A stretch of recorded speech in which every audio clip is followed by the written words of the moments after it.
ဟုတ်ကဲ့အခုကျွန်တော်ပြောမှာတော့ကျွန်တော်တို့ခန္ဓာကိုယ်အစိတ်ပိုင်းထဲမှာအရေးကြီးဆုံးပစ္စည်းလို့လည်းပြောလို့ရတဲ့မျက်စိပါကျွန်တော်တို့မှာမျက်စိနှလုံးပဲရှိပါတယ်ဒီမျက်စိနှလုံးကြောင့်ကျွန်တော်တို့အမြင်အာရုံတွေရတယ်အဲမျက်စိနှလုံးကြောင့်ပဲကျွန်တော်တို့မြင်ပြီးတော့လမ်းကောင်းကောင်းရှောက်နိုင်တယ်စားသိနိုင်တယ်ကောင်းကောင်းစားနိုင်တယ်ရုပ်ရှင်ကြည့်နိုင်တယ်စာဖတ်နိုင်တယ်ဒီမျက်စိကပဲအလုပ်လုပ်ပေးသွားတာပါအဲ့တော့ဒီမျက်စိနှလုံးကောင်းမွန်ဖို့အတွက်ကျွန်တော်တို့လုပ်ကင်မဲ့အလုပ်တွေမှာမျက်စိကိုထိခိုက်နိုင်တဲ့လွင့်စင်လာတဲ့အမှုန်အမွားတွေရှိမယ်အစအနတွေရှိမယ်ဟောတခါရောင်ကြီးတွေကြောင့်မျက်စိကိုထိခိုက်နိုင်တယ်ဆိုရင်မျက်စိကိုကာကွယ်ဖို့အတွက်အကာအကွယ်လေးတွေအဓိကလိုအပ်ပါတယ်အဲ့တော့အကာအကွယ်လေးတွေလိုအပ်တယ်အကာအကွယ်လေးတွေလိုအပ်ရင်ဘာသုံးမလဲဟောနေရောင်ကြီးအတွက်တော့နေကာမျက်မှန်ဆိုတာသုံးတာရတာဗောဒါပေမဲ့လုပ်ငန်းခွင်မှာတော့နေကာမျက်မှန်ဆိုတာကိုသုံးခွင့်ပြုတဲ့ပစ္စည်းတစ်ခုအနေနဲ့ခွင့်ပြုမထားဘူးဘာကြောင့်လဲသူကမှန်နဲ့လှုပ်ထားတယ်အဲ့ဒီမှန်ကွဲသွားရင်တော့ပို့ပြီးတော့ထိခိုက်နိုင်တာဖြစ်တဲ့အတွက်ဒါကြောင့်မို့လို့ကျွန်တော်တို့ကဘာသုံးရမလဲအဓိကကတော့မျက်မှန်သုံးရမယ်ဒီမျက်မှန်ဒီကျွန်တော်တို့မျက်စိကိုတေချာစွာကာကွယ်ထားမှာဖြစ်တယ်အဲ့ဒီမျက်မှန်ဒီမကွဲသောမှန်နဲ့လှုပ်ထားတယ်အဲ့တော့အဲ့ဒီမျက်မှန်ကိုသုံးရမယ်နောက်တစ်ခါလူတိုင်းနဲ့မျက်မှန်ကတော်အောင်အတိုးအဆုပ်လုပ်လို့ရတဲ့ဂိုင်းလေးပါတယ်နော်ဒါမှကျွန်တော်တို့ကတက်လိုက်မယ်တက်ပြီးတော့ကျွန်တော်တို့ကစိုးနဲ့တူနဲ့ထုတယ်ဒါမှမဟုတ်နဲ့ဂရိုင်းနာတိုက်တယ်ဒရေဖောက်တယ်လွင့်စင်လာတဲ့အစအနလေးတွေဒီရှေ့တက်ကပဲလာမယ်လို့ဘယ်သူမှမပြောထားဘူးဘေးကလည်းလာနိုင်တယ်အပေါ်ကလည်းလာနိုင်တာဖြစ်တဲ့အတွက်ကျွန်တော်တို့ရဲ့ safety goggle ဆိုတဲ့မျက်မှန်တွေဒီဘေးအကာပါပါတယ်ဒီမှာပြထားတဲ့ဘေးအကာပါတယ်အပေါ်မှာလည်းကျွန်တော်တို့အလွယ်တကူအမုံတွေအစတွေမဝင်အောင်အပေါ်မှာလည်း top sheet ဆိုတဲ့အကာထပ်ပြီးတော့ပါတယ်မကွဲကြည့်တဲ့မှန်နဲ့လှုပ်ထားတယ်ဟုတ်ပြီဒါပေမဲ့တချို့လူတွေရှိပါတယ်ဘာဖြစ်လဲအနီးမုံဖြစ်နေတယ်အဲ့တော့ဒီမျက်မှန်တက်မှာပဲကျွန်တော်တို့ကအ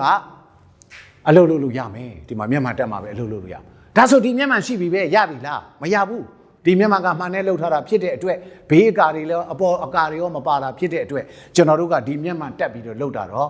ခွင့်မပြုနိုင်ဘူးအဲ့ဒါဆိုရင်ကျွန်တော်တို့ဗာဆက်လုပ်ရအောင်ဟုတ်ပြီခင်ဗျားတို့မျက်မှန်တက်တဲ့လူတွေအတွက်နောက်ထပ်ထုတ်ထားတဲ့မျက်မှန်တက်လက်ရှိတယ်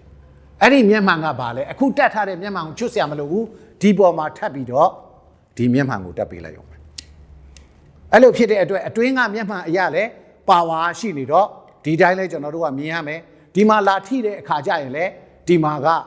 ကျွန်တော်တို့တကယ်ကိုကာကွယ်ပြီးသားဖြစ်တဲ့အတွက်ဒါမျိုးမျက်မှန်ဝယ်သုံးလို့ရပါတယ်ဒါဒီကျွန်တော်တို့ပါဝါမျက်မှန်သုံးတဲ့လူတွေအတွက်ဒီပါဝါမျက်မှန်လဲသုံးမယ်ဒီမျက်မှန်လေးသုံးမယ်ဆိုတဲ့ကိစ္စလောက်ကြရမှာဖြစ်တယ်ဟောဒါပေမဲ့ကျွန်တော်တို့သုံးတဲ့မျက်မှန်လေးသုံးတဲ့အခါမှာတစ်ခါတလေအပေါ်ဓာတ်ကိုတက်ပြီးတော့လှုပ်တာဟောခေါင်းငုံတာမရှိနိုင်ဘူးလားရှိနိုင်သေးတယ်အဲ့ဒါဆိုရင်တော့နောက်ကနေပြီးတော့ကျိုးနဲ့ဆိုင်းထားတာဘာကြောင့်လဲကျွန်တော်တို့ခေါင်းငုံရင်းနဲ့ခေါင်းဆောင်ရင်းနဲ့ပြုတ်ကျနိုင်တဲ့ကိစ္စတွေအတွက်ကျွန်တော်တို့ကတရေကျိုးနဲ့လှုပ်ထားတာပြီးတော့ကျွန်တော်တို့တုံမှသည်ဆေးတွေအမုံအမွှားတွေအရန်ထွက်တာမျိုးကြရင်မျက်စိတစ်ခုလုံးကိုစီးလှုပ်ထားတဲ့ဒါမျိုးမျက်မှန်နဲ့လည်းသုံးဆွဲလို့ရပါတယ်ဒီမှာသုံးဆွဲထားတယ်ဆိုရင်ကျွန်တော်တို့ကမျက်စိတစ်ခုလုံးကာကွယ်ပြီးသားဖြစ်တယ်ခေါင်းငုံတယ်ခေါင်းခါတယ်ဘယ်လိုနည်းနဲ့မှပြုတ်ကျစရာမရှိနိုင်ဘူးဒါအတွက်ကိုမျက်စိကိုအဓိကကာကွယ်ပြီးတော့သုံးဆွဲလို့ရတယ်ဒါပေမဲ့တချို့အလုပ်ကလေးတွေကစင်လာတဲ့ကိစ္စလေးတွေများတယ်ကြောက်ခဲထုတဲ့ကိစ္စစိုးနဲ့တူနဲ့ထုတဲ့ကိစ္စတွေမှာစင်မှုတွေများရင်မျက်စိတစ်ခုတည်းကိုလာထိမှာမဟုတ်ဘူးကျွန်တော်တို့ဘေးမှာရှိတဲ့ပါးတွေနှာခမ်းတွေနှရွက်တွေကိုလည်းထိနိုင်သေးတယ်ဘာဖြစ်လို့လဲဒါတွေအကုန်လုံးကလည်းမျက်နှာပြင်ရဲ့နေရာမှာရှိပြီးတော့ဘာဖြစ်လဲကျွန်တော်တို့ကထိခိုက်မှုကိုမခံနိုင်တဲ့ကိစ္စတွေဖြစ်တော့ face sheet ဆိုတာကိုသုံးလို့ရပါဒီ face sheet ဆိုတာဒီအုတ်ထုံနဲ့တွဲပြီးတော့သုံးလို့ရတယ်အုတ်ထုံနဲ့တက်ထားမယ်လိုအပ်တဲ့အခါမှာအောက်ကိုဆွဲချပြီးတော့သုံးဆွဲမယ်မလိုအပ်တဲ့အခါမှာအပေါ်ကိုလှန်ပြီးတော့သုံးဆွဲမှာဖြစ်ပါတယ်အဲ့တော့အဲ့ဒီအတိုင်းလေးကျွန်တော်တို့ကတိတိကျကျကျွန်တော်တို့တန်ဖိုးရှိသောမျက်စိကျွန်တော်တို့တန်ဖိုးရှိသောပါ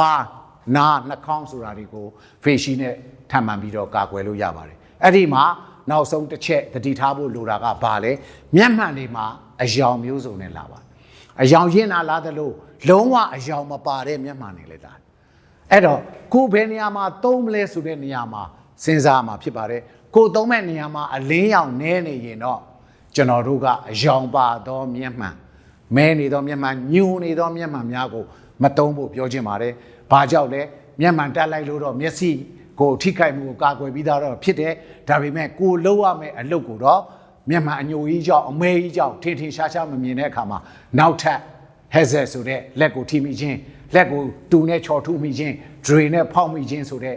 ပြဿနာလေးတွေရှိတတ်လို့မျက်မှန်အကြည့်သုံးဖို့ပြောချင်ပါတယ်ညဘက်အလုပ်လုပ်တဲ့ဟာမျိုးမျက်မှန်အကြည့်ပဲသုံးရပါမယ်ဘာကြောင့်လဲနေ့ခင်းဘက်လုပ်ရင်တော့မျက်မှန်အမဲလေးရတယ်အညူလေးရတယ်အပြင်ဘက်မှာလုပ်ရင်ဒါပေမဲ့ basement ထဲမှာသွားလုပ်မယ်အခန်းထဲမှာလုပ်မယ်အလင်းရောင်နှဲနေရင်တော့မျက်မှန်အကြည့်ပဲသုံးဖို့ပြောချင်ပါတယ်အဲ့တော့ကျွန်တော်တို့ညီအကိုတွေကျွန်တော်တို့မောင်နှမတွေအကုန်လုံးကျွန်တော်တို့ရဲ့တန်ဖိုးရှိတဲ့မျက်စိနှလုံးကိုကာကွယ်ဖို့အတွက်